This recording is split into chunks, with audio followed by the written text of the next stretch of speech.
In today's episode, we get to talk with world-renowned trauma therapist and creator of Sensorimotor Psychotherapy, Dr. Pat Ogden PhD. Join us as Dr. Ogden shares with us wisdom from her 50 years of practice. We dive into the interplay between the nervous system, the body, beliefs, and emotions, how to stay in the body even when we don't like the sensation, and what will be some of the ramifications from COVID-19. Hi, everybody. Welcome back to our series on trauma recovery. Now, today we get to talk with Pat Ogden, but I actually talked with Pat Ogden back last year, I believe in March. So somewhere I think in the middle, end of March, right when we were in the first lockdown of COVID-19. So as I've mentioned before, this trauma series we started about a year and a half ago, and I had started the first few interviews. And then everything got put on hold with COVID, and then we decided now to come back to it. This is the right time to launch the trauma series. So this is one of the interviews that I did right at the very beginning. And if you aren't familiar with Dr. Pat Ogden, you can't actually look into trauma recovery for very long without coming across her name. She's an absolute avatar in this field and has so many years of experience. And I was really, really excited to be able to actually talk with her as myself and my wife started to really dive into the information around trauma recovery. She had to be one of the guests on this series. So I hope you really enjoy her episode. There's so many valuable pieces of information that we talk about during this episode. Now, the other thing is that during the time that I was interviewing Pat, we were all in lockdown. So I wasn't able to, like many of you, be in the office or do the things that I would normally do. So everything was at home at that point in time. And so the sound quality is not quite as good as it normally is, but it should still be fine, and you should be able to get all of the information that you want from it. Now, if you haven't had a chance to check out C60 from Purple Power, make sure you click the link below or go to the inspirehealthpodcast.com website and click the link there. Use the promo code Dr. Loken, that's all capitals DRLOKEN, for 15% off your order. I've been taking the C60 from Purple Power for probably close to 4 months now, 3 to 4 months. Now, I originally am just taking it for prophylaxis. I don't have any significant injuries, but I'm taking it more for healthy aging. I mean, I know that C60 is this incredibly powerful free radical quencher. So it lowers oxidative load on the body, it lowers inflammation, it helps to optimize hormonal balance. So there's lots of benefits that I get from taking it. But one of the other benefits that I wasn't even thinking about, but is a really nice sequelae to taking this for a period of time, is the benefits on working out. So any of you athletes out there, or even if you're a weekend warrior, to try to mitigate the pain that you can get from that lactic acid buildup, C60 can help a lot with that. Because it's such a powerful quencher of free radicals and lowers that oxidative load, that can actually help to lower the lactic acid threshold. So you can actually recover much faster. So if you haven't had a chance to check it out, try that and let me know what you think. All right, everybody. Now, we also have Pat coming back for a live event with us on July 2nd at 10 a.m. Pacific time, 1 p.m. Eastern time. So make sure you join us for the live event. That is on the YouTube channel. So go and subscribe at Dr. Jason Loken ND and subscribe there. And that's where you'll meet us for the live event. So any questions you have for Pat, make sure you post them for this episode on the YouTube channel. That's where we will read them. And then we will compile a list and we'll ask her those questions during the live. Join us for the live and you can ask us any questions you want and we'll ask Pat during the actual episode. All right, everybody, I look forward to seeing you on the live event and I will talk to you soon. Bye-bye. Hi, everyone. Thanks for tuning in to another episode of the Inspire Health Podcast. And today we are kicking off our series on trauma recovery with an avatar in this field, Dr. Pat Ogden. Pat Ogden, PhD, is a pioneer in somatic psychology and both founder and education director of Sensorimotor Psychotherapy Institute, an internationally recognized school specializing in somatic cognitive approaches for the treatment of post-traumatic stress disorder and attachment disturbances. She is co-founder of the Hakomi Institute, a clinician, consultant, international lecturer, and trainer, and first author of Trauma and the Body, a sensorimotor approach to psychotherapy. Her second book, Sensorimotor Psychotherapy, Interventions for Trauma and Attachment, is a practical guide to integrate sensorimotor psychotherapy into the treatment of trauma and attachment issues. Dr. Ogden is currently developing sensorimotor psychotherapy for children, adolescents, and families with colleagues. Pat, what an honor to have you on the show today. Thank you, Jason. Pleasure to be here. Yeah, I'm super excited to be able to talk to you today. I found when you start to investigate the world of trauma recovery and working with trauma, you can only go so far before your name keeps popping up over and over again.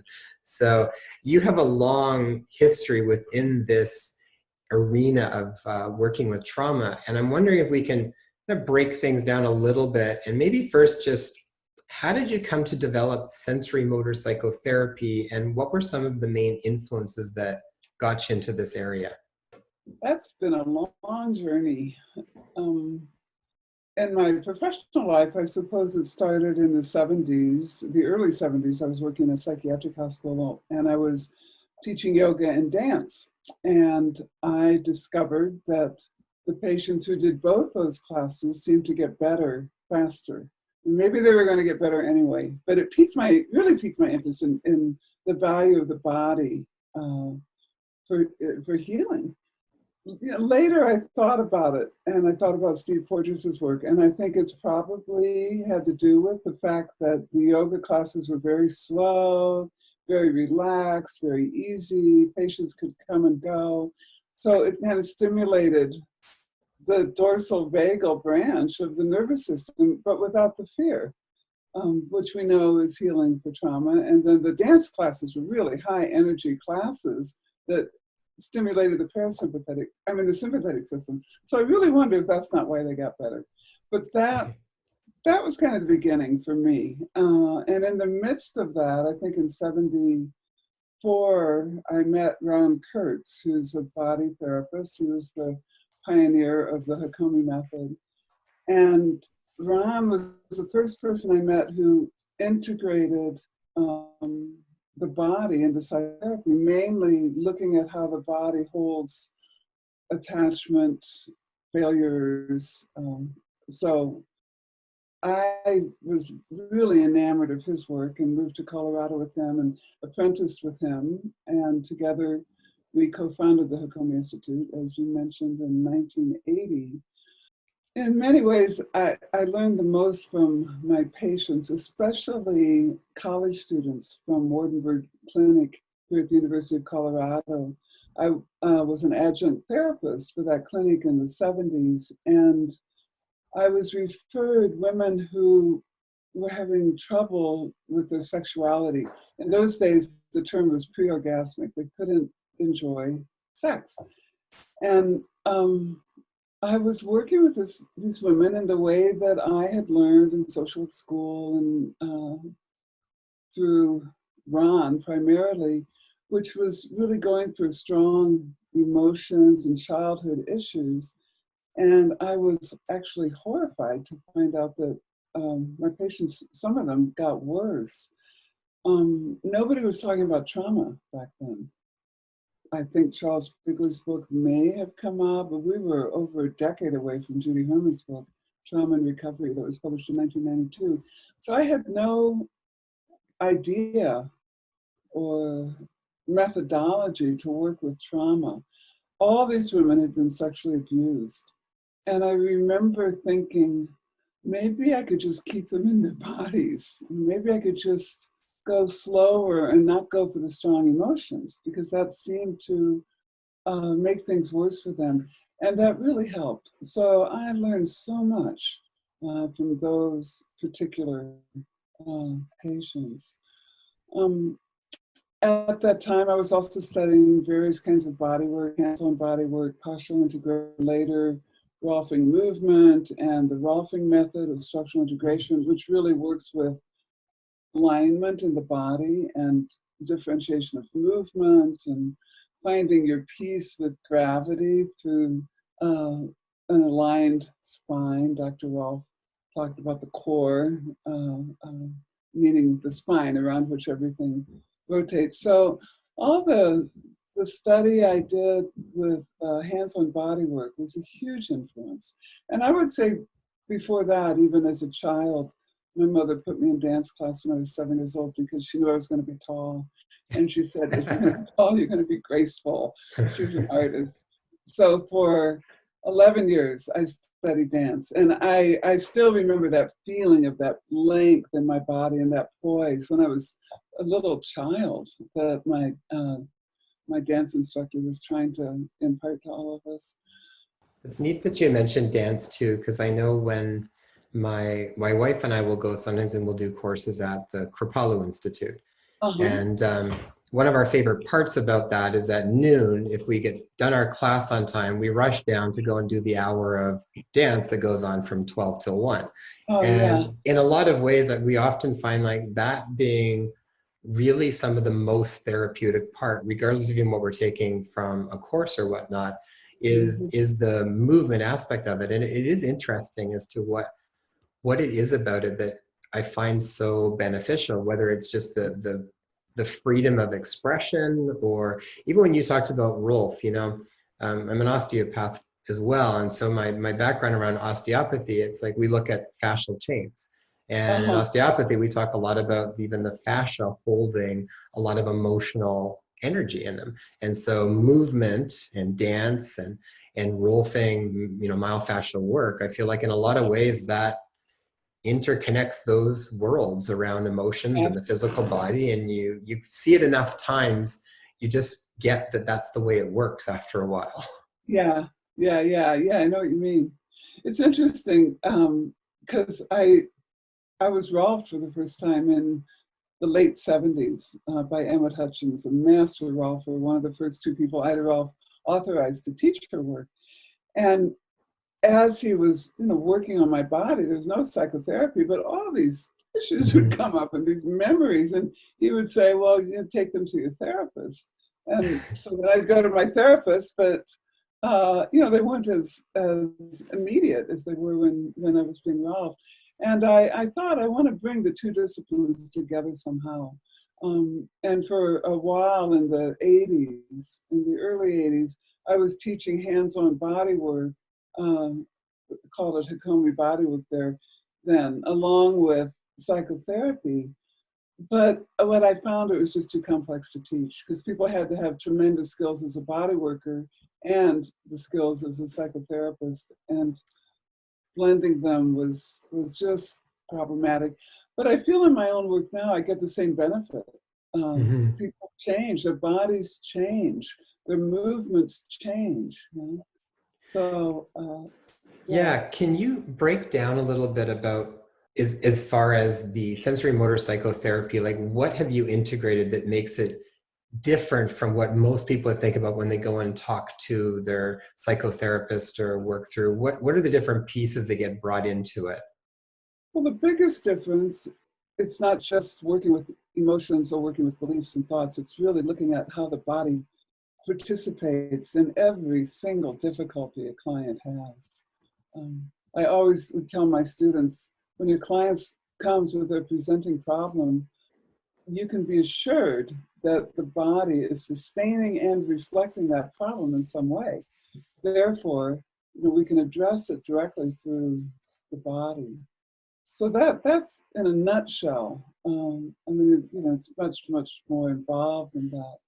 But in a nutshell, we're looking at those three levels of the belief systems that we hold, the meanings that we make, our emotions, our emotional habits, and then the nervous system, the posture, the structure, the movement of the body as well, and how those interface.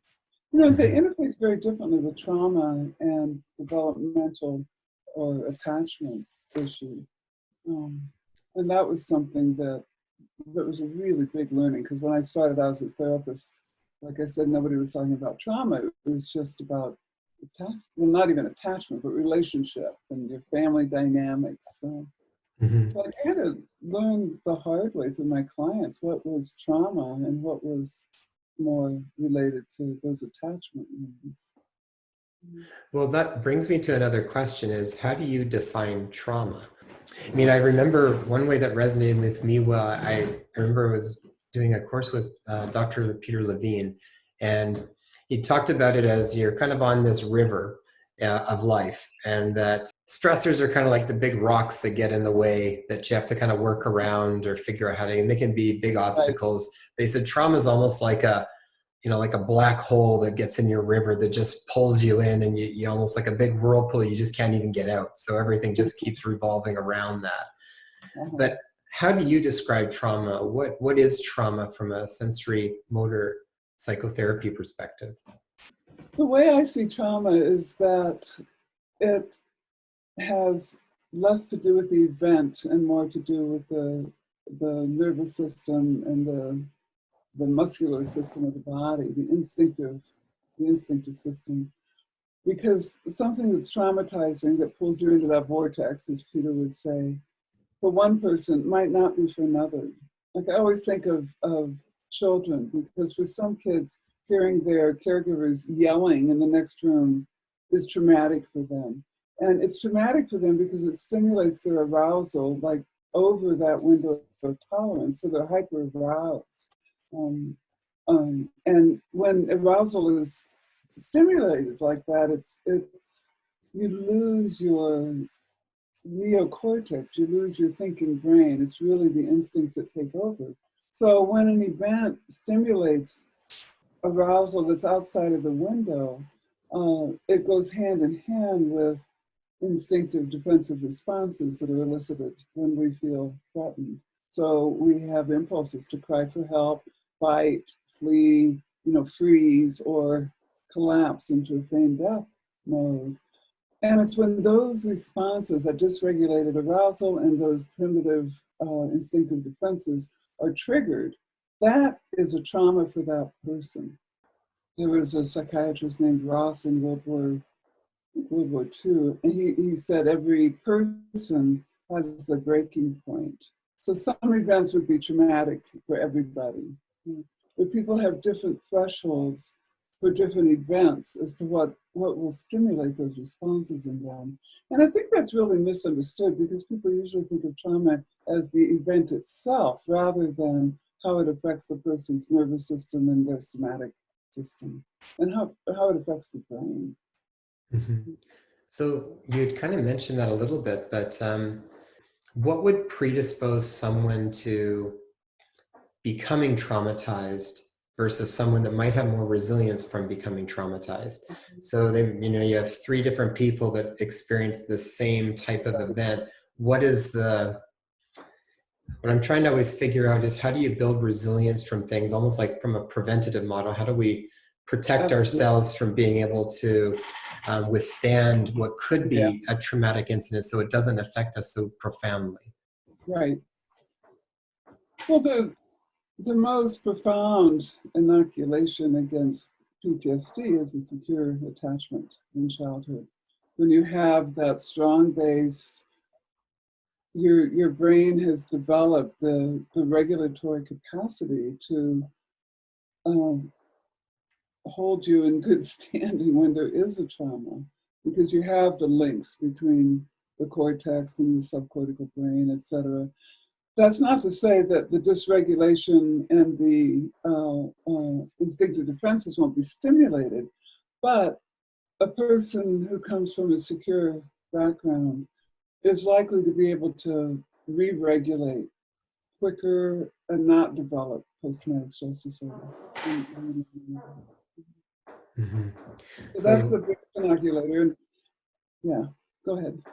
yeah, so basically it's like right from day one, depending on how everything was from your childhood up, that's what's going to give you the biggest amount of buffer for handling Yes. traumatic incidences when they arise. Yes. And So, you're talking about day one as conception rather than birth. I totally agree. So a lot can happen in the womb, of course, that can predispose a newborn to trauma. well, that's something that I've seen lots too, even with osteopathy with infants, and I mean it's kind of hard to explain unless people have been able to see it, because it doesn't always make kind of almost our conventional logical sense. But you will literally see children like unwind and move in different ways, and you'll see emotions being released during treatments with them, and Absolutely. they go through it. It feels like in a lot of ways they're moving through the different facets of the nervous system that kind of got kind of stuck in place. That's right. Yeah.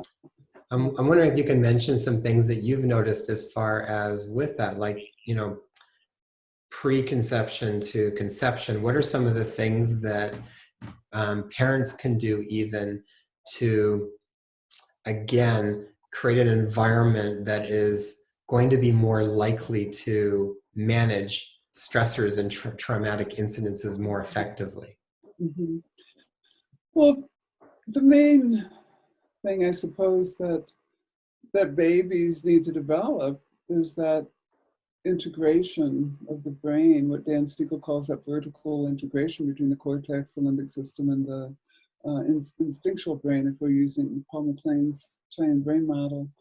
And that's, who coined that word auxiliary cortex? I think it was Diamond. Like, the parents really are the auxiliary cortex for the baby because it's not developed, so they have to regulate them. Jaak Panksepp with Margot Sunderland, I believe is her name, wrote a wonderful book on parenting that's exactly about that, about debunking the myth of letting your child cry, letting them cry it out, and not comforting them. So that's the most important thing, I think, and it depends on of course, the kind of traumas that the child has suffered. Mm-hmm. Yeah. One of the things when I was reading through some of the work that you've done, Pat, I love the vision that you have on your website when you break it down. And it says, to harness the innate wisdom of the body to liberate human potential. That really resonated with me because it's also a core principle in naturopathic medicine. They talk about the healing power of nature. And one of the key tenets of that is really around honoring that inherent wisdom within the body itself, and that if we can remove the blocks to that then there's a spontaneous healing that can always arise. Yeah. After I was reading that, and then I was looking at some of the work from Ron Kurtz, who I really love so much of what he had said too. It's like he really had a way of bringing almost like spirit into healing and healthcare, which I feel like is very, very disconnected a lot of the time. But he had said something along those lines too, around the spontaneity of the healing process that can arise.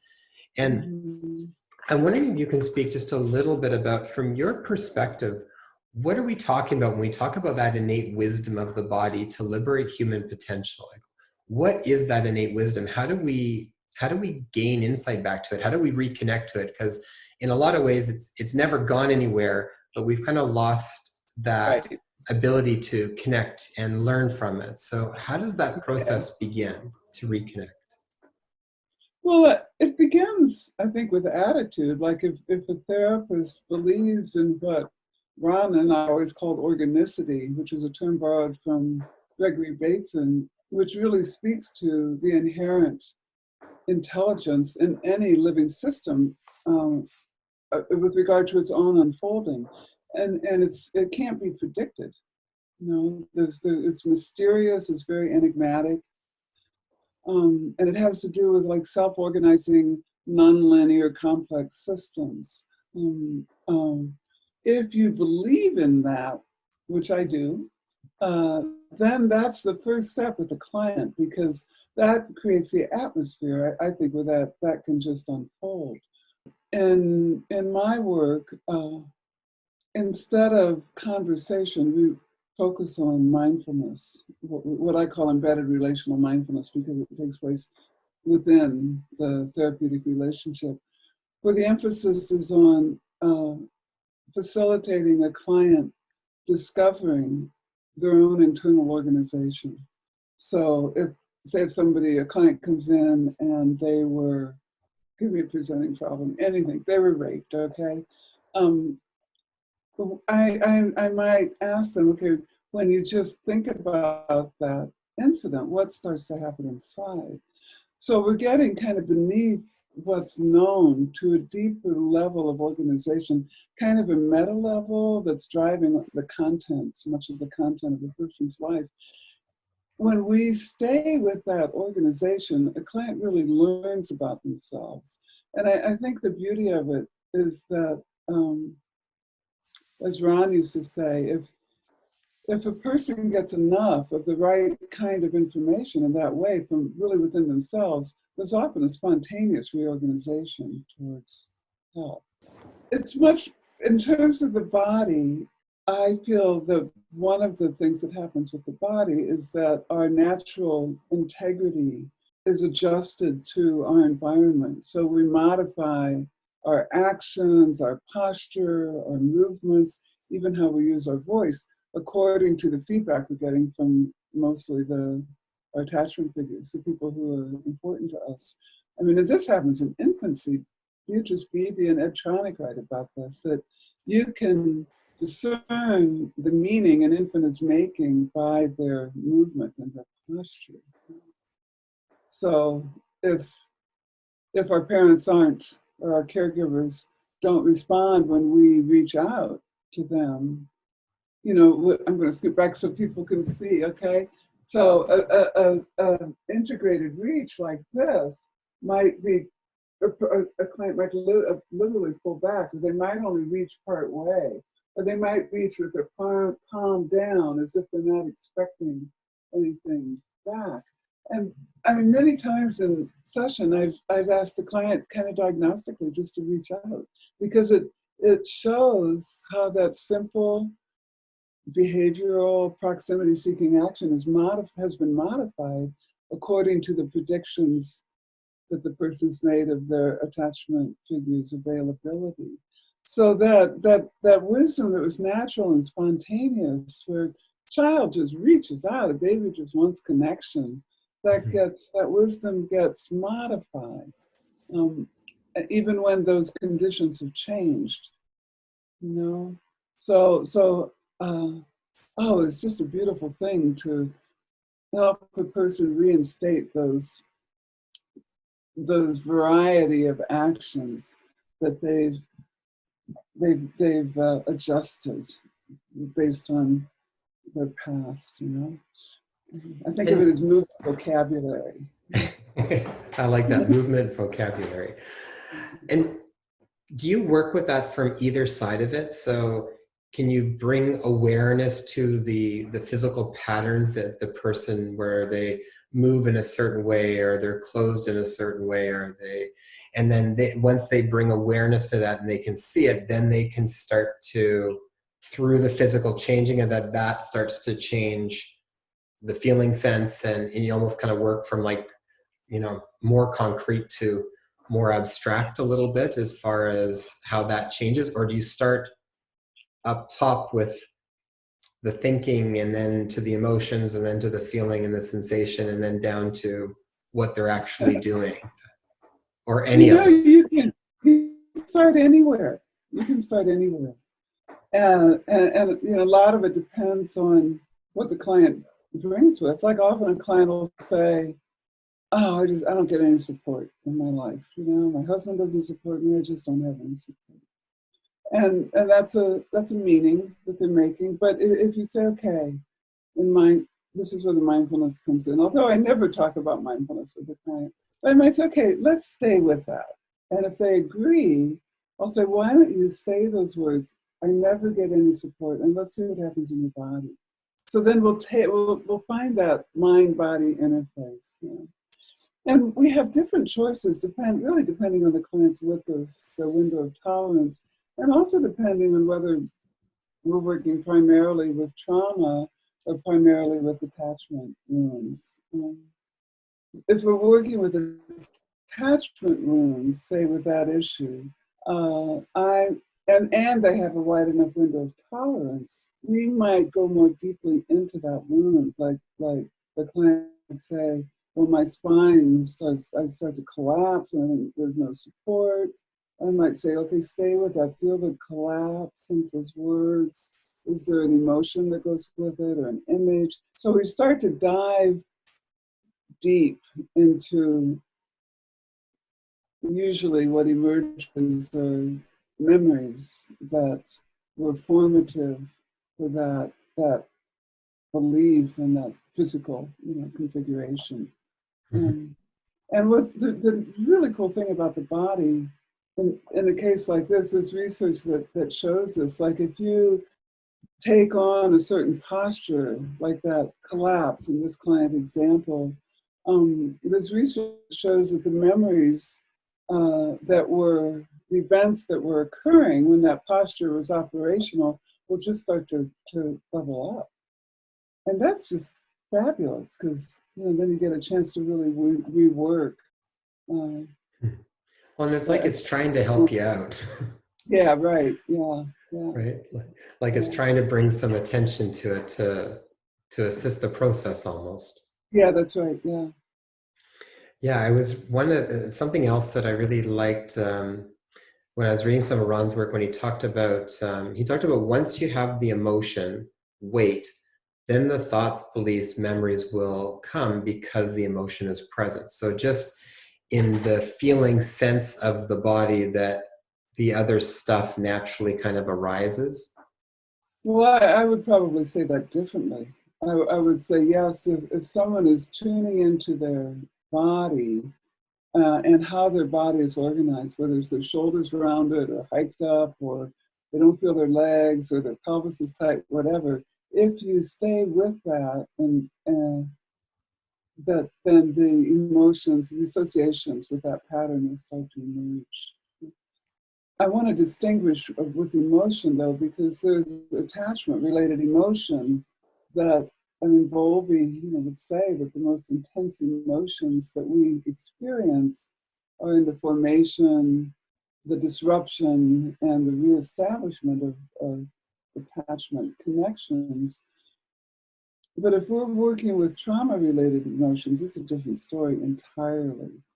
Pierre Genet called those vehement emotions, the way, like rage and terror. Um, and Genet would say, if you try to process those, it won't go anywhere. It'll just be circular. So that's part of what happened to me in the 70s. I didn't know that. And these women would go into memories and they'd feel scared, and I'd try to stay with the fear, and it didn't it didn't help. And what I realized later is that those vehement emotions are really designed to fuel instinctive defensive responses in the face of trauma, like that the fuel of fight defense. So as a therapist, if a client comes in to work on anger, the first thing I start to think about is this more trauma related or more attachment related? Because you've worked with them very differently. Yeah, that's a really important point. So, because when I think about say, from different traditions like Zen Buddhism or something along those lines, a lot of it is around staying with sensation.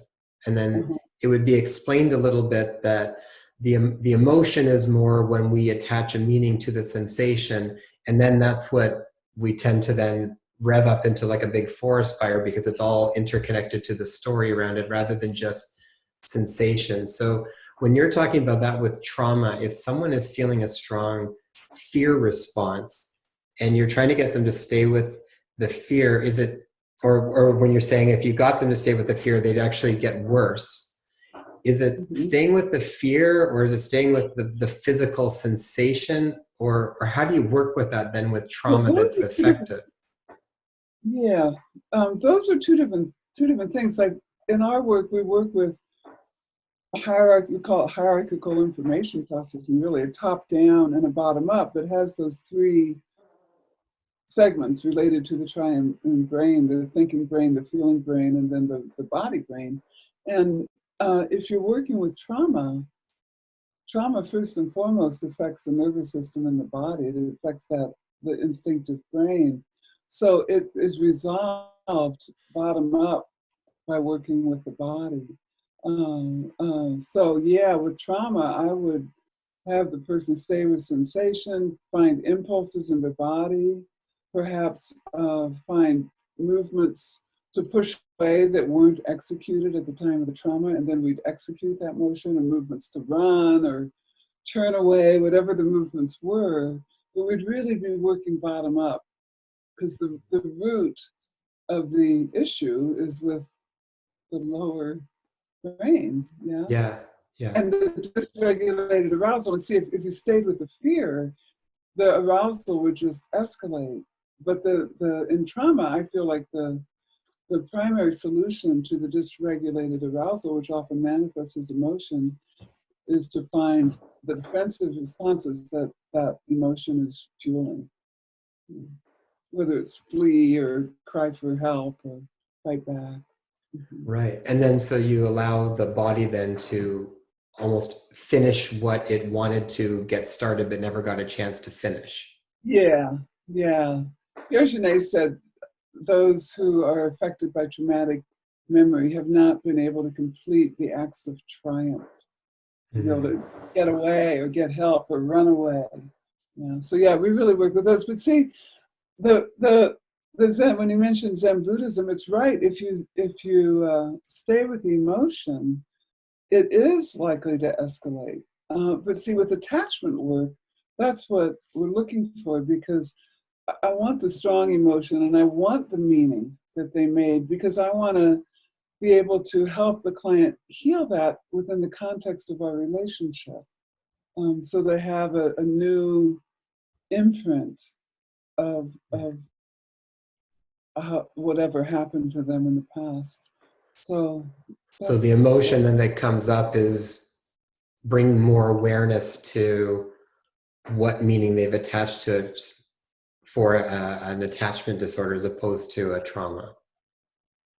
yeah, yes, as opposed to a trauma. But I don't know if I'd even say disorder, because all of us have attachment issues. Mm-hmm. And if it doesn't qualify as a disorder, we all had, because no parent's perfect, you know. I remember having one client, this man, come to me, and his big issue was that he played football as a kid, and he felt like his parents really wanted him to play football, and it made them happy and all. Well, he really wanted to dance. He was really into dance and ballet. And his parents, when he talked to them about this, they were horrified. They would have been happy to support this ballet, but somehow it was just a miss. So, but that was a huge wound for him. So even the best of parents, we will wound our kids. I know you have a 2-year-old and 4-year-old, so you can't avoid it. Oh no, I'm sure that's all happened already. So.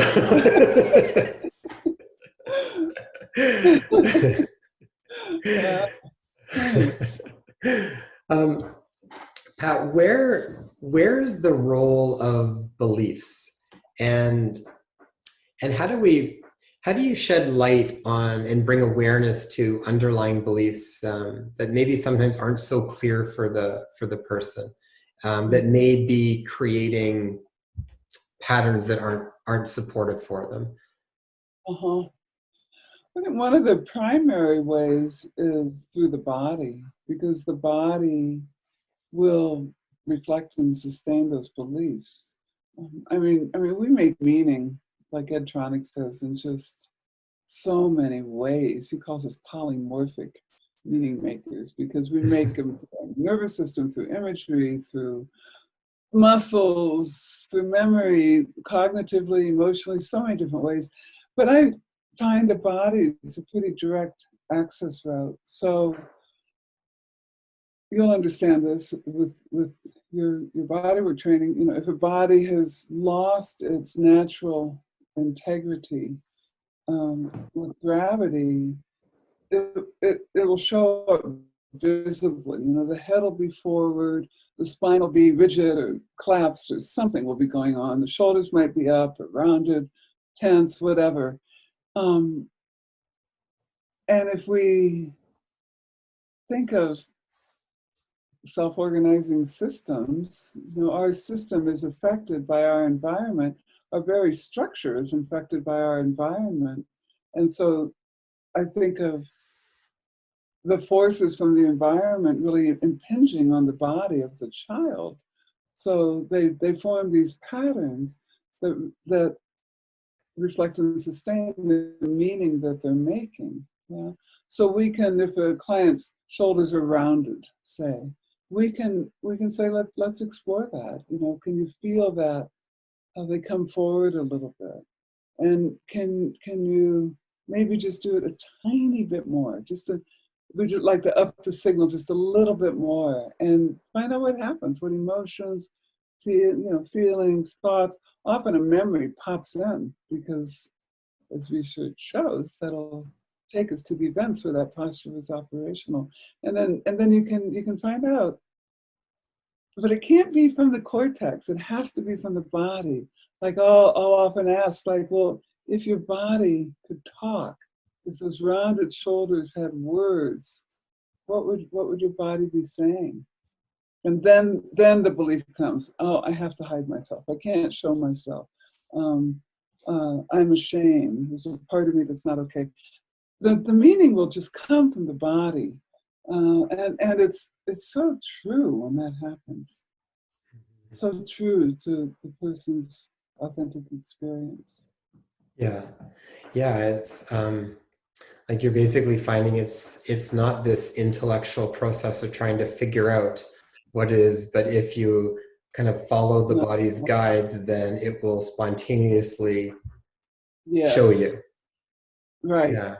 And that gets back to the whole idea of organicity and living systems, because living systems can't be fixed, and they can't be healed from the outside either. But we can create a context where that healing can emerge.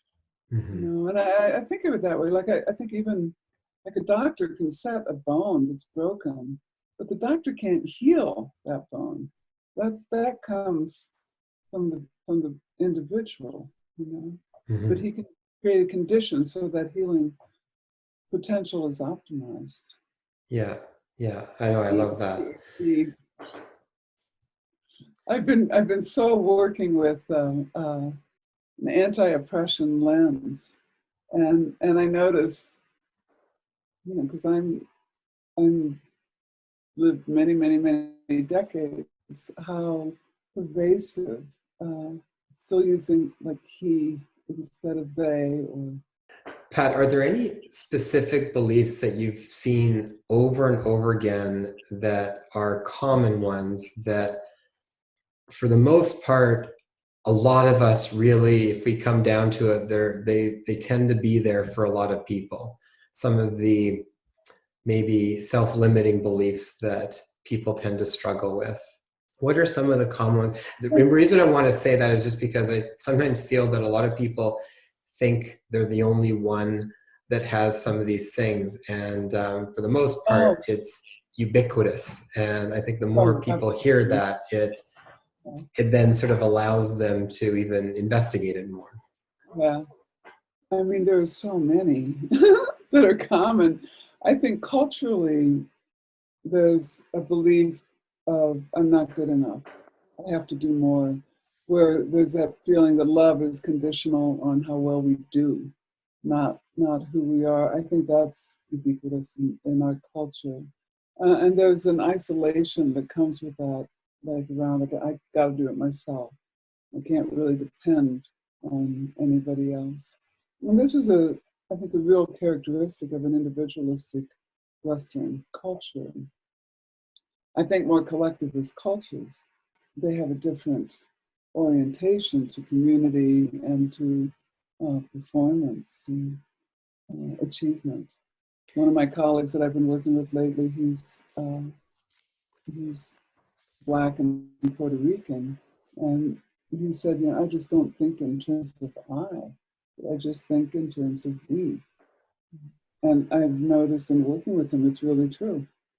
He's it's just coming from a more collectivist culture. It's a totally different way of seeing the world and seeing himself. And I don't think he has as much of that drive that people in Western culture have to prove themselves. Mm-hmm. I think that's really common, but there are so many. Yeah. Yeah. Yeah, I definitely agree with you. The not good enough, I find, comes up a lot. That's a Mhm. common one I think we all sort of struggle with at times. Yeah, as you were mentioning, some of the common ones I find pop up are not being good enough, not being lovable, not being worthy, those types of things tend to come up all the time. But I really love the approach of working with the body. I feel like that's like something that has taken this old traditional wisdom where I remember Dr. Vanderkolk talking once about when they had the typhoons, I think, in Thailand, and they sent people over to basically try and work with them with all the trauma that was going to be taking place at that point. And he said there was like drug companies there trying to give out SSRIs and all sorts of things. And they said what was really fascinating was that they had community. They had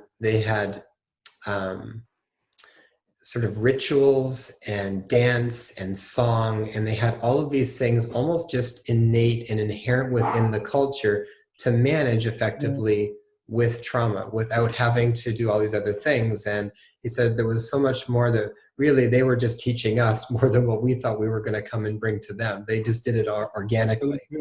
Yeah. Well, and I think it was in 1999, Bessel had organized a trip to South Africa, and I went with him on that trip, and we presented at different trauma centers. And I remember this one group of indigenous healers came up to me. They had seen my videos. I just showed videos. I'd show and talk about my work, and they said that they really resonated with my work, because they said we don't really resonate with the brain explanation of trauma, but we see these same symptoms in our people, the shaking and the tense bodies and all of that. But they said it's for a different reason than what you all are talking about. And I said, what's the reason? And they said, in our culture, you have to know the place and the date where the person died. And then a year later, you go there and do a ritual. And if you cannot do that ritual, you're haunted. And that's what you call PTSD, is that people are haunted.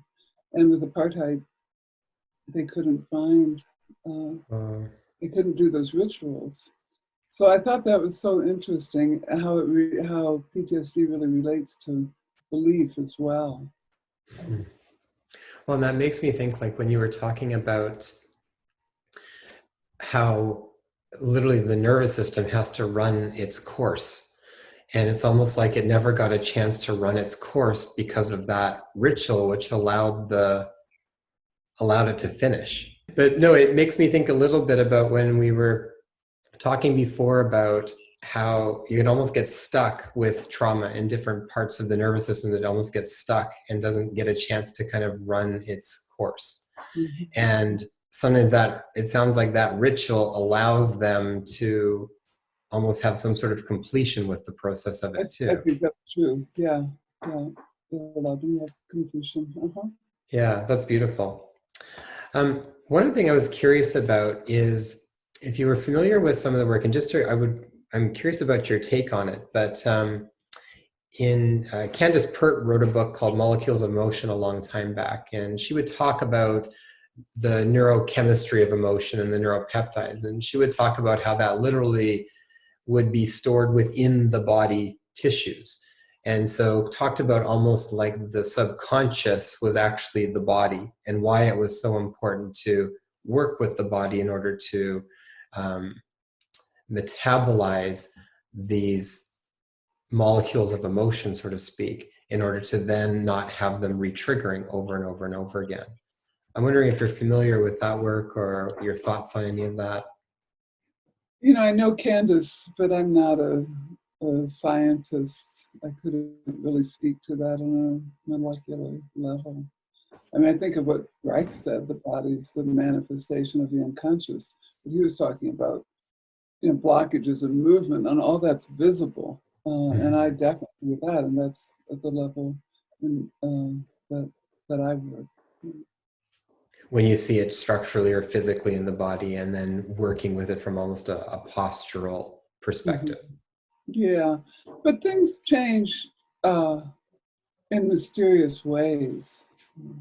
And when, like, we have so many interventions of working with the body, and I do feel like what we call sensorimotor sequencing, where you're allowing the involuntary movements like the trembling and shaking or the twitches or even the more gross motor movements that seem to be happening by themselves. When you're allowing those to happen, something does shift, especially I think on the nervous system level. I think there's some sort of recalibration that goes on. And maybe that's part of what Candace Pert is talking about, but I don't know.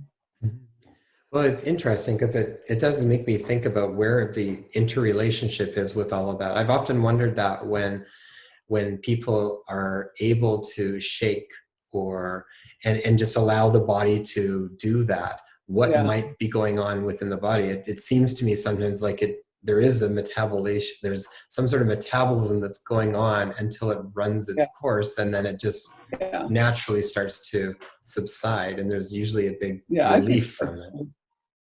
I think that's true. I'm curious. I don't understand on that level how it works, but I've seen it in practice. If I find anything out about it, I'll let you know. Okay. Pat, given the global climate right at the moment, and we are kind of in the still sort of in lockdown phases with COVID-19, and there's been, I mean, really an unprecedented amount of shift that's happened in this world, at least that I've ever seen, and I'm only 48, but that's the most I think I've ever seen as far as something that's affected the entire world. How do you feel from a lens of trauma? How do you feel like this is going to potentially affect people, or what do you think we're going to see after the effects with this? What are your thoughts on it? I imagine you've been immersed in a lot of this over the last while. Yeah. Well, it is a global trauma for sure. And people are experiencing all kinds of things, grief for the losses, even anticipatory grief for the losses yet to come, and panic about the future, etc. It's going to affect, I think in the long term, it will affect people very differently. I think, we know that underserved and under-resourced communities are always hit hardest by pandemics. There's already a lot of discrimination against Asian people because some leaders are referring to this as the Chinese flu, which is ridiculous. But it happened in 1918 too. They Yeah. called it Spanish flu. It started in Kansas. So there's this natural impulse to blame others. So those that are blamed are going to be suffering differently, for example. And those who are in danger of losing their homes and who've lost their jobs and who don't have the financial backup. And so that's an added trauma for them, that people who are of a higher socioeconomic level won't be suffering. I think it's complex. Somebody asked me yesterday, well, how can we reopen when we haven't processed this yet? But we can't really process something until it's over, and it's not over. I read an article this morning that says it may never be over, that this virus may continue. We might not have a vaccine that knocks it out completely. So it might be a big shift. So I think we're really entering into unknown territory.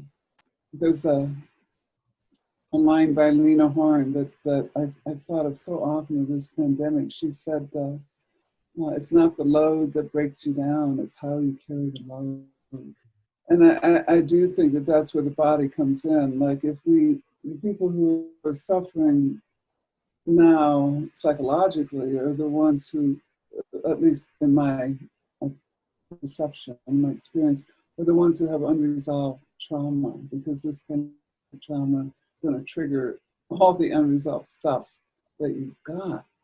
So it's an opportunity in that way. But I think in therapy, we can look at how we hold it, literally, physically. Like if we think of the pandemic and our body's tightened up like this, and we're thinking of the coronavirus, I start right away to feel anxious. If my body is aligned and open, my breath is there, I can feel down to my feet. And I think of the pandemic, I'm holding it in a very, very different way. So we're trying to help people kind of build their resilience with how they hold it, and also learn to regulate quickly, because you know, people are getting triggered. I mean, I get triggered. We all get triggered. I got triggered the other day when one of my kids and I were walking at social distance at opposite side of this dirt trail. We didn't hear these people behind us ran right between us. There were like three people. They were practically touching my shoulder, and we were both triggered. So when we feel ourselves get triggered, the more quickly we can bring our arousal back into that window of tolerance, the more resilience we'll develop. Because if our arousal stays dysregulated for long periods of time, it's going to hurt our well-being and literally hurt our immunity. It can damage our immune ability to respond with our immune system. So even with medical staff, to right in the moment to do something physical to regulate yourself when you're triggered, right in the moment.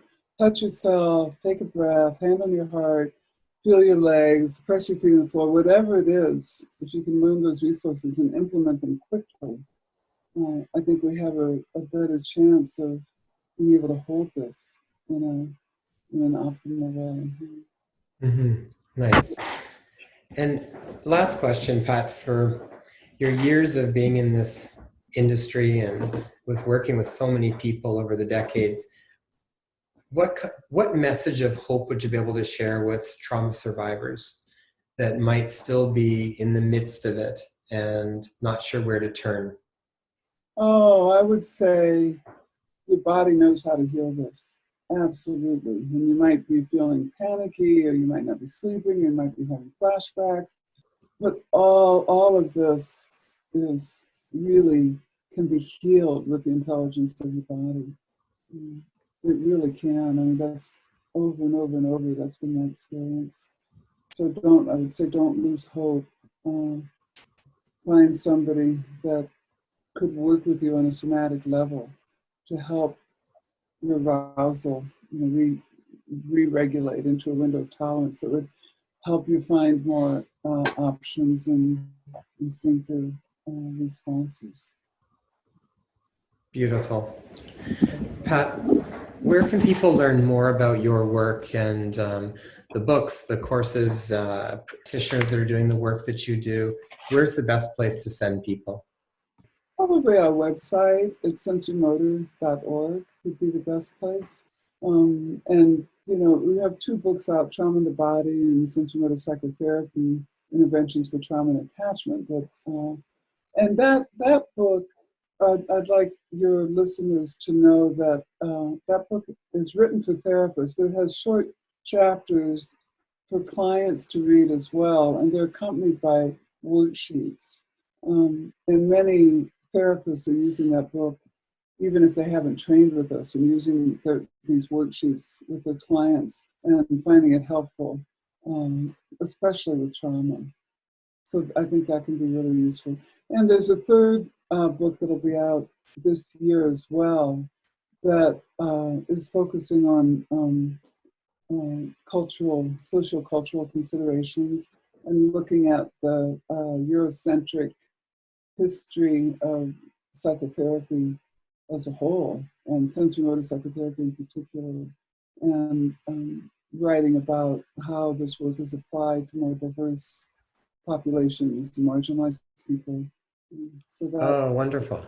this year. Yeah. That's wonderful. When are you expecting that to be out?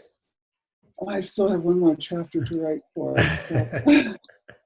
So. Sometime this year, hopefully. That's due June 15th, so it will be out this year, probably in the fall, I would guess. Oh, wonderful. I will keep my eye out for that. And I'll make sure that all your information is in our show notes too, so that people can just click the link and it'll take them to your site. Great. Thank you, Jesse. Pat, thank you so much for your time and your decades of wisdom. I really appreciate being able to have this conversation with you. Oh, you're welcome. This is fun. Thank you. Well, that was awesome. Thank you so much for taking the time to invest in your health and well-being. Since this podcast is brand new, reviews and subscribers are so vital for us to get off the ground and share this really important information. So if you found this information valuable, please post a review and subscribe to the podcast so you'll get our newest episodes. Also, if you know of someone who would benefit from this, please share it with them. You can also find us on Instagram at #InspireHealthPodcast. If you have a question that you'd like to be addressed, direct message me on Instagram or leave a comment on one of my posts. I would love to hear from you. And you can grab our show notes and free resources for each episode at inspirehealthpodcast.com. So be sure to go online and check it out.